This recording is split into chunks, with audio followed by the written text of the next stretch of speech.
तो दोस्तों, अब तक आपने देखा कि बेलगाम से निकलकर मैं पहुंचता हूं रायगढ़ और वहां से रायगढ़ की करीब 2000 सीढ़ियाँ चढ़कर मैं आता हूं रायगढ़ के ऊपर। लास्ट ब्लॉग में आपने देखा कि मैंने एक गाइड हायर किया था। तो चलिए कंटिन्यू करते हैं अपनी ये सीरीज।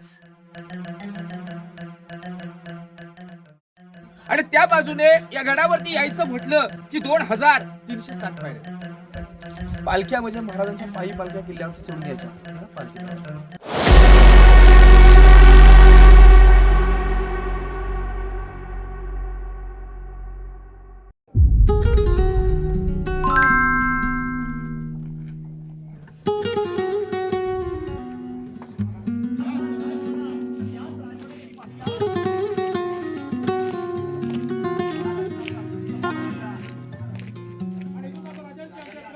पूर्ण राजवाडा आहे. राजवाड्याच्या चारी बाजूला भिंती आहेत आणि ज्या खिडक्या ते हिंदी बुरुज म्हटलेले आहे.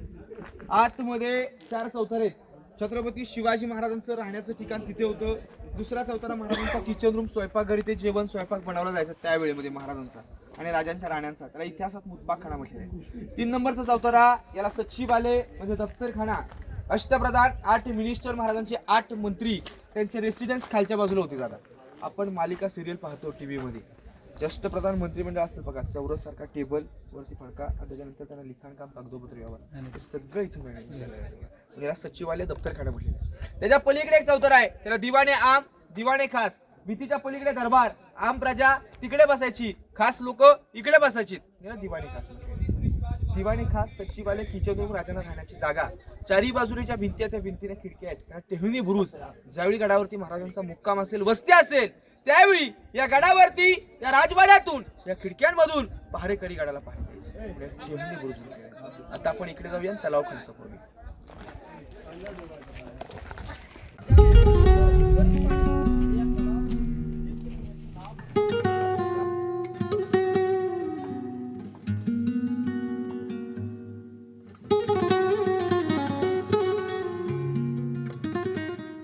समोर बघा तिकडे विटांची रूम दिसते, तिला टाकसाळ. टाकसाळ म्हणजे कॉइन्स, नाणे, होन, शिवराई, राजमुद्रा तिथे होता बघा.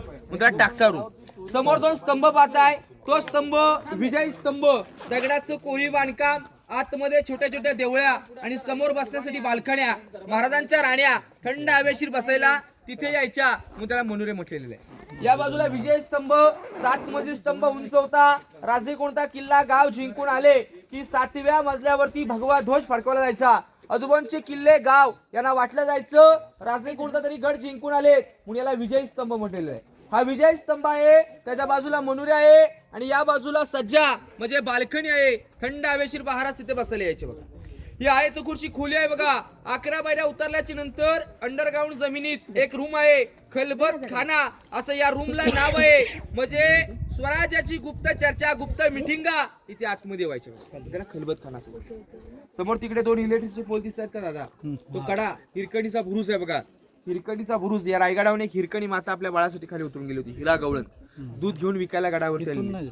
रायगडावर राजधानी ती, रायगडावर राजधानी ती होती शिवछत्रपतींची. आणि कथा सांगतो अजूनही आता तेथील हिरकणी बुरुजाची. वसले होते गाव तयासी हिरकणीवाडी नावाचे आणि राहत होते गरीब कुटुंब तेथील धनगर गवळ्याचे. ही राजा तसे दूत घेऊन गडावरी चालत होती उपजीविका त्या लेकीच्या धंद्यावरती. एके दिवशी दूत घालिता एके दिवशी दूत घालिता हिराच क्षणभर विसावली आणि त्यांनी नाही आले मनी. कधी सांज वेलटवून गेली, सूर्यदेव मावळतील होते गडाचे दरवाजे बंद आणि मनात ब्याली हिरा म्हणाली घरी ताने बाळ माझे. हात जोडून करी विनवणी गडकरी खाली जाऊ द्या मला.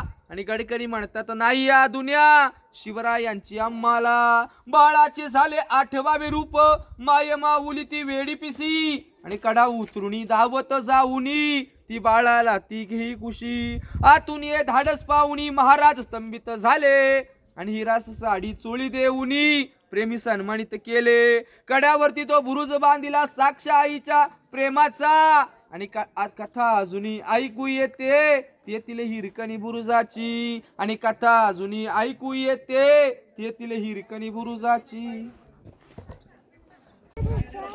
या हे बघा, हे गंगासागर तलाव 32 फूट तलाव खोल असे किल्ल्यावरती 11 तलाव आहेत.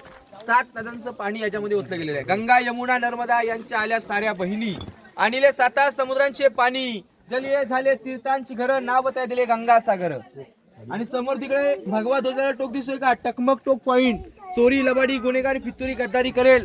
गुन्हेगाराला गोंत्यात भरायचा, हातपाय बांधायचा, गोंत्यात भरून टकमक टोकाने फेकून द्यायचे. हायकोर्ट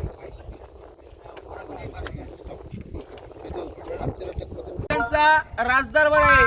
आणि या दरबारामध्ये महाराजांचा राज्याभिषेक 16 झाला 6 जून 1674 ला. हा दरबार पूर्ण आपण पाहताय.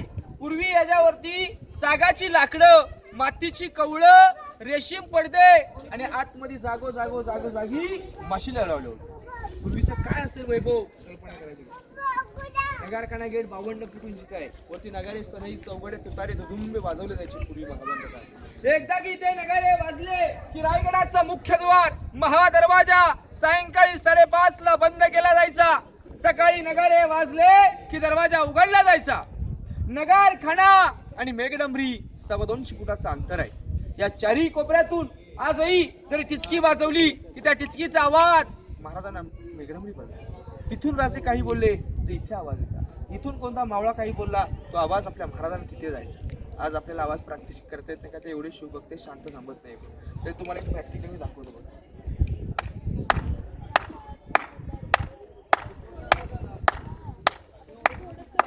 प्रतिध्वनी 40 आवाज रिटर्न येतो बघा चारही कोपऱ्यात. असा दरबार आहे. इथे महाराजांचा राज्याभिषेक झाला. समोर जे आपल्या राजांची आपल्याला मेघडंबरी पाहण्यासाठी मिळते ही मेघडंबरी 1985 मध्ये भारताचे 7वे राष्ट्रपती डॉक्टर ज्ञानी जलसिंग इथे बसवलेली आहे. आतमध्ये जी राजांची मूर्ती आहे 2 जून 2009 मध्ये युवराज छत्रपती संभाजीराजे कोल्हापूरचे यांनी बसवलेली आहे. आणि आतमध्ये जो आपल्या राजांच्या गळ्यामध्ये जो फ्रेश हार पाहण्यासाठी मिळत आहे हा फ्रेश हार सांगलीवरून शिवप्रतिष्ठान भिडे गुरुजी या मंडळातर्फे 2 धारकरी 5 हार घेऊन रोज नित्यनेमाने पूजा करण्यासाठी रायगडावरती हजर असतात. आज 35 वर्ष ही सेवा चालू आहे बघा. हा राजांचा दरबार. इथे महाराजांचा राज्याभिषेक 16 झाला बघा. हा दगड जो आपण पाहताय हा दगड इथे काही कारणास्तव ठेवण्यात आलेला गेला. हा राजांचा राजदरबार. इथे महाराजांचा राज्याभिषेक 6 जून 1674 या ठिकाणावरती झाला. पण ज्यावेळी महाराजांचा राज्याभिषेक झाला त्यावेळी हा दरबार सजवला होता. 32 मानाचं सिंहासन, डाव्या बाजूला मंत्रिमंडळ, उजव्या बाजूला राण्या बसल्या होत्या, शंभूराजे, राजारामराजे, आऊसाहेब आणि काही सवंगडी. ज्यावेळी महाराजांचा राज्याभिषेक झाला आणि राज्याभिषेक झाल्याच्या नंतर एका जुलपुकाराने ललकार दिली. ती ललकार अशी आहे की मागून सगळ्यांनी जोरात मोठ्या आवाजामध्ये प्रत्युत्तर करायचे की महाराज प्रौढ प्रताप पुरंदर क्षत्रिय कुलवंश सिंहासनाधीश्वर महाराजाधिराज श्रीमंत श्री छत्रपती श्री शिवाजी महाराज की जय. धर्मवीर छत्रपती संभाजी महाराज की जय. नमो पार्वते पदे हर हर महादेव. असा हा महाराजांचा राज्य दरबार आहे. इथे राजांचा राज्याभिषेक सोहळा झाला. या नगरखान्याच्या समोर 2 हत्ती सजवलेले जो येणार जाणार स्वागत करतात. इंग्रज महाराजांच्या राज्याभिषेकासाठी आले. झुकल्या वाकल्या गर्विष्ठ माना या शिवमंदिरी. इंग्रज राज्याभिषेकासाठी आलेला पायी किल्ल्यावरती चढून आला. नगरखान्याच्या समोर 2 मोठमोठे हत्ती पाहून तो आश्चर्यचकित पडला. काय म्हणाला? 2 पायाचा माणूस. माझी एवढी येताना गडावरती दमछाक झाली. अहो किल्ला बेला बुलंद आहे. 2 पायाच्या माणसाची येताना एवढी दमछाक होते तर राजाने 4 पायाचे हत्ती आणले कसे? प्रश्न पडला. सदनेवरती विचारला. काही प्रश्नाचं उत्तर मिळालं नाही. आणि याच प्रश्नाचे उत्तर आताचे गुरु देतात. निनाद बेडेकर महाराज ग्रेट हुशार होते की राजांना पण माहिती होतं गडावरती मोठे हत्ती येऊ शकत नाहीत. म्हणून महाराजांनी काय केलेलं? लहान असताना छोटी छोटी पिल्लं पालखीत बसून गडावर आणि पाळत बसून गडावरती केलं. लहानाचा मोठा करतील, मोठ्यापासून लहान कधी करता येणार नाहीये बघा. दरबार आहे. इथे खाली आपण होळीचा माळ, बाजारपेठ आणि जाण्याचा डोंगर दिसतो समोरच. या 2 डोंगरांच्या पाठच्या बाजूला समोर शेवटला तोरणा किल्ला आहे. त्या वर्षी महाराजांनी स्वराज्य जिंकला. स्ट्रेट तिकडे पाठी धुक्यात बघा शेवट डोंगर राजगड स्वराज्याची पहिली राजधानी. जे मैदान पाहताय याला होळीचा माळ. होळीचा माळ म्हणजे शिमग्यात महाराजांच्या काळात इथे होळ्या पेटवल्या जायच्या. राजांच्या काळात इथे होळी पेटवली की पेट्या होळीत महाराज नारळ टाकायचे आणि पेट्या होळीतून कोण नारळ काढेल त्याला 1.25 किलो सोन्याचं कडं आपल्या राजा इथे बक्षीस द्यायचे. पेट्टाळू नारकाडाचे धर्मवीर छत्रपती संभाजीराजे वाघाच्या जबड्यात हात घालून दात मोजून ही जात मराठ्याची पहा चालून बाणे छत्रपती शिवाजी महाराजांच्या इतिहासाची पराक्रमी शूरवीर असे शंभूराजे होते. ज्यावेळी 9 वर्षाचे होते त्यावेळी त्यांनी नारळ या ठिकाणून काढला होता. आताही होळी पेटी इथे बाजूला ते गावामध्ये गुरुवरती बसलेली बाजारपेठ आहे. 800 फूट लांबी आहे. रुंदी 40 फूट आहे. डाव्या साईडला 22 दुकानं, उजव्या साईडला 22 दुकानं, 44 दुकान आहेत. पूर्वीचे लोक घोड्यावरती बसून बाजार खरेदी करायचे. आगे दुकान, पीछे मकान, बीच में शोरूम. त्या बाजारपेठेची रचना आहे. पाठच्या बाजूला पत्र्याची शेड, हत्तीखाना आहे. लहान हत्तींचं पाळणभूषण राजांनी गडावरती केलं, त्यांना मोठं केलं ते किल्ल्यावरती. या मार्गाने तुम्ही मंदिरात जाणार आहात. मंदिराचा आकार बघा मस्जिद सारखा वाटतोय. मस्जिद सारखा का? मुघल गडावरती आले की मुघलांना वाटलं पाहिजे की मंदिर आपलं आहे, तोडफोड केली नाही पाहिजे म्हणून त्या मंदिराचा आकार मस्जिद सारखा आहे. बघा जगाचा ईश्वर जगदीश्वर असं मंदिर जगदीश्वराचं आहे. मंदिराच्या पाठच्या बाजूला वाईट गोळ घुमट कळस राजांची समाधी आहे. शिवरायांचं निधन झालं राजवाड्यात, आग्नी दिली तिथे. राजे शंकराचे भक्त होते. पहाटे उठायचे, दर्शनासाठी जायचे तिथे, मग राजांची आग्नी तिथे दिली. आज कित्येक वर्षाने कित्येक दिवसाने आपल्या राजांच्या समाधीला शोध लावला. महात्मा ज्योतिबा फुले 1869 मध्ये आणि 1926 मध्ये महाराजांची समाधी बांधली, त्या ठिकाणावरती बांधलेली आहे. जगदीश्वराचं मंदिर, राजांची समाधी, त्याच्यामध्ये एक नगारखाना गेट आहे आणि 2 नंबरच्या पायऱ्यावरती नाव आहे सेवेचे ठाई तत्पर हिरोजी येंदुळकर साहेब, ज्यांनी रायगड किल्ला घडवला अशा आर्किटेक्चरच्या नावाची पाठी आहे. महाराजांनी विचारलं, अहो हिरोजी तुम्ही एवढा भव्य दिव्य रायगड उभा केलात, तुम्हाला काय बक्षीस पाहिजे मागा? 10 गावाची वतनदारी, सोनं नाणं हिरे माणिके मोती सगळं देऊ. हिरोजी म्हणाले काही नको, जगदीश्वराच्या मंदिराची तिथे फक्त नावाची पाठी कोणाची परवानगी द्या. त्यांची नावाची पाठी तिथे दिलेली आहे. जगदीश्वराचं मंदिर ज्याने किल्ला घडवला अशा आर्किटेक्चर हिरोजी इंदुळकरांच्या नावाची पाठी आहे. महाराजांची समाधी आहे आणि पाठच्या बाजूला वाघ्या कुत्र्याचं स्मारक आहे. आता या मार्गाने जगदीश्वराच्या दर्शनासाठी जायचं, जगदीश्वराचं दर्शन घ्यायचं, याच मार्गाने रिटर्न बाजारपेठेच्या कॉर्नरला यायचं, टकमक टोक बघायचा. बघितल्याच्या नंतर या मैदानात आल्यात पायी जाण्यासाठी समोर तिथून खाली 2360 पायऱ्या आहेत. रोपवेने जायचं असाल आलात त्याच मार्गी रिटर्न परतीचा प्रवास करायचा. महत्वाच्या ठिकाणांची माहिती संपलेली आहे. जय जिजाऊ, जय शिवराय. अभी मैं हूँ रायगढ़ किले के बाजारपेट में। इतिहास की बात करें तो ये वही जगह थी जहाँ मराठा साम्राज्य के समय व्यापार और रोज़मर्रा की गतिविधियाँ हुआ करती थी। दोस्तों आप सोच सकते हो शिवाजी महाराज के समय यहाँ कितना रौनक होता होगा। घोड़ों की टापों की आवाज़, व्यापारियों की आवाज़ें और बाजार की हलचल। अगर आप रायगढ़ घूमने आए तो इस बाजार को ज़रूर देखें, क्योंकि यह हमें उस समय के जीवन और संस्कृति की झलक दिखाता है।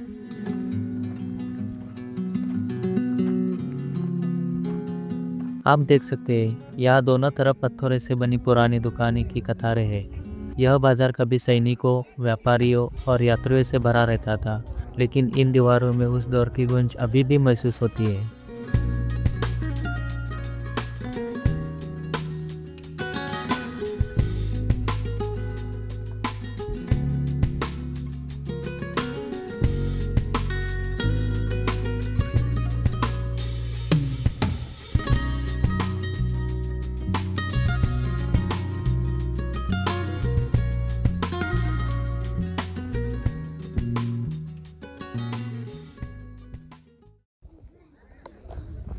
दोस्तों रायगढ़ किला सिर्फ एक किला नहीं था, यह मराठा साम्राज्य की राजधानी थी।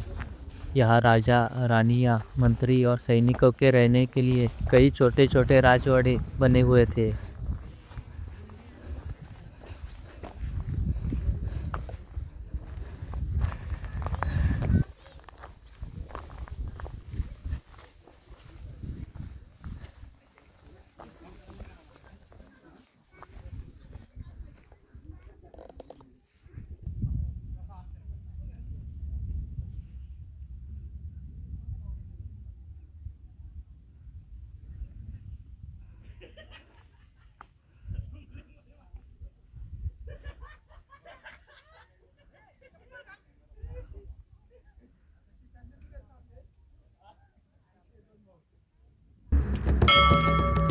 जगदीश्वर मंदिर रायगढ़ किले के ऊपरी हिस्से में स्थित है। यह मंदिर किले के मुख्य प्रवेश द्वार से लगभग 500 मीटर दूरी पर है। मंदिर के पास ही शिवाजी महाराज की समाधि भी है। इस मंदिर का निर्माण छत्रपति शिवाजी महाराज ने 17वीं शताब्दी में करवाया था, क्योंकि भगवान जगदीश्वर को शिवाजी महाराज ने अपना कुल देवता माना था। ऐसा माना जाता है कि शिवाजी महाराज अपने युद्ध और राज के महत्वपूर्ण निर्णयों से पहले यहाँ पूजा करते थे।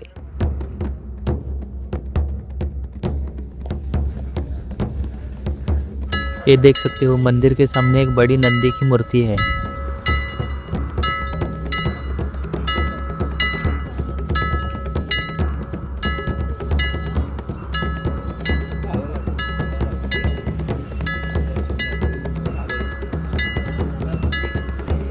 मंदिर पत्थर से बना है और इसका गर्भगृह बहुत ही सुंदर और शांति से भरा हुआ है।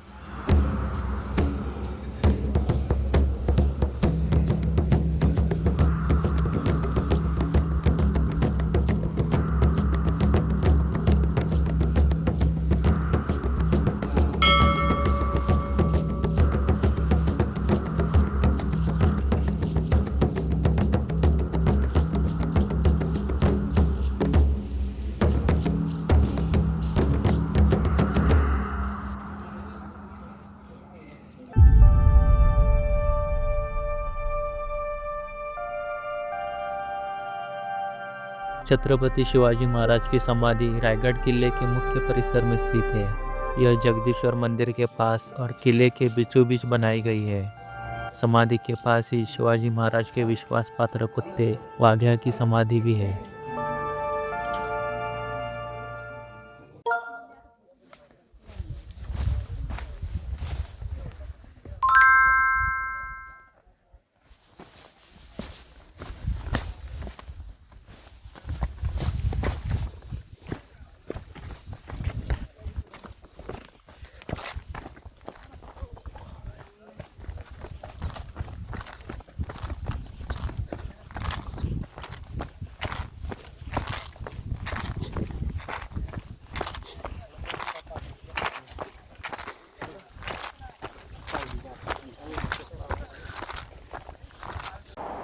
तो दोस्तों ये है टकमक टोक। छत्रपति शिवाजी महाराज के समय का महत्वपूर्ण रणनीतिक स्थान था। यहाँ से घाटी और आसपास के दुर्गम इलाकों पर नज़र रखी जाती थी। ऐतिहासिक रूप से यह स्थान इसलिए प्रसिद्ध है क्योंकि दोषी अपराधियों को दंड रूप स्वरूप में इस खड़ी चट्टान से नीचे फेंका जाता था।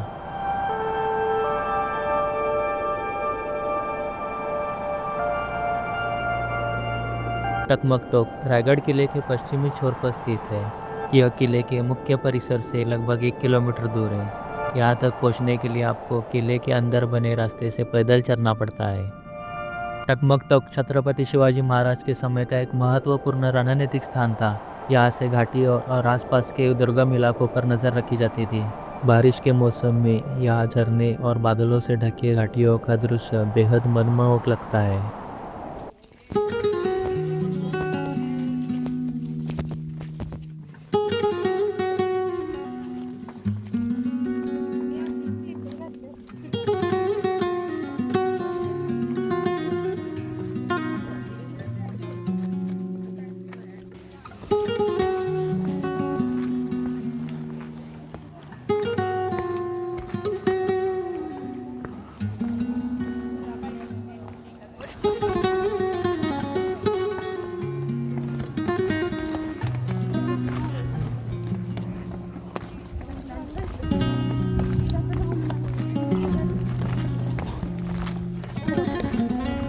किले के और हिस्से में छोटे छोटे राजवाड़े थे जहाँ सैनिक और सेवक रहते थे।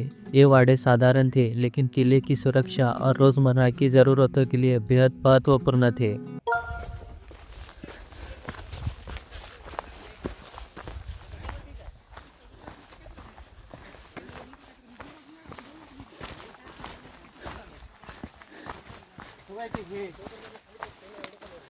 अरे तुम्हाला टेंट मारून देतो या इकडे तुम्ही मला तुम्हाला इथं सोडून जातो